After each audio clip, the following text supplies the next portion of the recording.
नमस्कार दोस्तों, स्वागत है आपका हमारे चैनल वॉइस ऑफ आरबी में। दोस्तों, आज की कहानी बिल्ली और चूहों की है।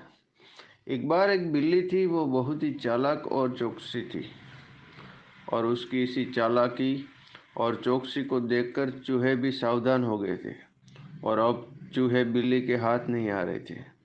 एक समय ऐसा आया कि बिल्ली भूख के मारे तड़पने लगी। एक भी चूहा उसके हाथ नहीं आता था, क्योंकि वो उसकी आहट सुनते ही तेजी से अपने बिल में छुप जाते थे। भूख से बचने के लिए बिल्ली योजना बनाने लगी।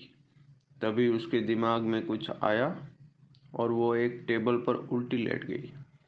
उसने सभी चूहों को यह सोचने पर मजबूर कर दिया कि वो मर चुकी है। सारे चूहे बिल्ली को ऐसे लेटा हुआ अपने बिल से ही देख रहे थे। उन्हें पता था कि बिल्ली बहुत चालाक है, इसलिए उनमें से कोई भी चूहा अपने बिल से बाहर नहीं आया। लेकिन बिल्ली भी हार मानने वालों में से नहीं थी। वो बहुत देर तक उसी टेबल पर उल्टी लेटी रही। धीरे धीरे चूहों को लगने लगा कि बिल्ली मर चुकी है। वो जश्न मनाते हुए अपने बिल से निकलने लगे। चूहे जैसे ही बिल्ली के टेबल के पास पहुंचे, उसने उछल के दो चूहों को पकड़ लिया। इस तरह बिल्ली ने इस बार तो अपने पेट को भर लिया, लेकिन चूहे अब और भी ज्यादा सतर्क हो गए थे। दो चूहे खाने के बाद बिल्ली दोबारा भूख से तड़पने लगी, क्योंकि चूहे अब बिल्कुल भी लापरवाही नहीं बरतना चाहती थे। इस बार पेट भरने के लिए एक बार फिर बिल्ली को योजना बनानी थी, लेकिन इस बार छोटी योजना काम नहीं आने वाली थी। इसलिए बिल्ली ने अब खुद को पूरे आटे से ढक लिया।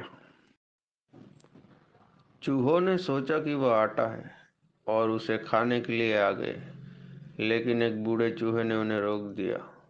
उसने ध्यान से आटा देखा तो उसे उसमें बिल्ली का आकार दिखने लगा।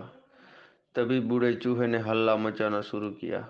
उसने कहा, सब अपने बिल में चले जाओ, यहाँ आटे में बिल्ली छुपी है। बूढ़े चूहे की बात सुनकर सारे चूहे अपने बिल में चले गए। जब बहुत देर तक एक भी चूहा बिल्ली के पास नहीं पहुंचा, तब बिल्ली थकने की वजह से उठ गई। इस तरह बूढ़े चूहे ने अपने अनुभव से सारे चूहों की जान बचा ली। तो दोस्तों, कहानी से सीख ये मिलती है कि बुद्धि का इस्तेमाल करके धोखों से बचा जा सकता है।